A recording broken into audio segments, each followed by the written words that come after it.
వీళ్ళు సొంత కంపెనీల్లో లిక్కర్ తయారు చేసి నాసిరకం లిక్కర్ తయారు చేసి ప్రజల ప్రాణాలతో ఆడుకొని ఆ రోజు చాలా మంది ఇతర రాష్ట్రాల్లో బ్రాండెడ్ సరుకు అంతా తెచ్చుకొని వాటికి ట్యాక్స్ లేకుండా ఆ రోజు తాగారు.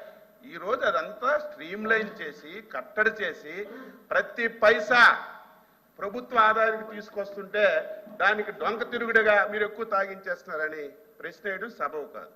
ప్రతి ఇంటికి వెళ్ళి డోర్ డెలివరీ చేసి మద్యం తాగించిన వాళ్ళు ఈరోజు బెల్ట్ షాపుల గురించి మాట్లాడుతున్నారు.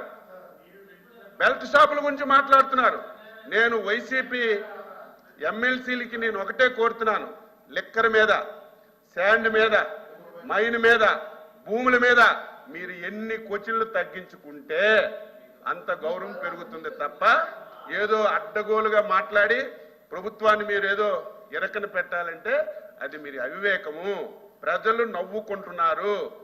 వైసీపీ సభ్యులు లిక్కర్ మీద కొసినేసిన, ఇసుక మీద కొసినేసిన, మైన్స్ మీద కొచ్చినేసిన, ల్యాండ్స్ మీద కొచ్చినేసిన నవ్వుకుంటున్నారనే విషయం మీరు గుర్తుపెట్టుకోవాలి.